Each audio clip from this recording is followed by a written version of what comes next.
Moving to a new place was supposed to be a clean slate for me. I was fresh off a breakup after a 7-year relationship and really needed a change of scenery. I thought I'd found the perfect property. Located in a small town in northern Maine, the house was a Victorian relic, a sprawling 2-story structure of dark wood. There were no neighbors within a 2-mile radius, and the house was sitting on 10 acres of land, completely surrounded by beautiful, luscious green forest. It was absolutely perfect, which is why I was a little shocked to see that the asking price was way below market value. During the closing, the seller was giving off just a touch of nervous energy. He wouldn't meet my eyes, and his hand shook slightly as he hastily jotted down his signature on the deed. In hindsight, he seemed almost desperate to be rid of the place, but with me being in the emotional and honestly desperate myself state that I was in at the time, I didn't really stop to question it.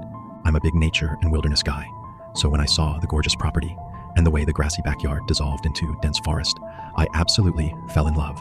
The house itself needed a little work done, so I kinda chalked the lower price tag up to that. That didn't bother me though. I didn't even need to negotiate, just took a look around, confirmed the price with the guy, and didn't think twice from there.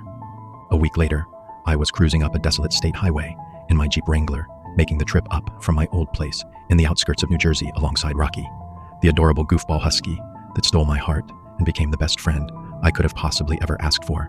I'd been through so much with that big dummy. I loved him like family. The time for a fresh start had come. New home, new city, new state. The only connection I had that lived anywhere remotely close by was my good friend Jim. He was actually the one who convinced me to move out to Maine. Jim was a good guy. I met him randomly on a camping trip once and stayed in contact ever since.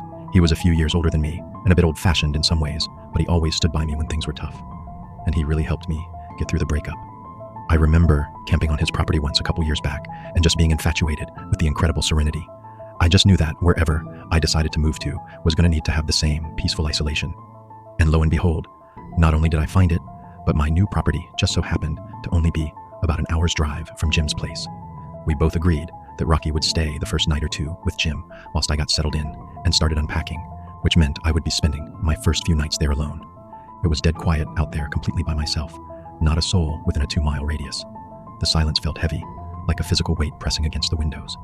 I spent the evening hauling and unpacking boxes, the only sound, the rhythmic thudding of my boots on the original hardwood. It was so peaceful, and I was so exhausted by the time I had finished. I don't think I've slept that well in years, but the golden glow of dawn's first light revealed the early warning shot across the bow.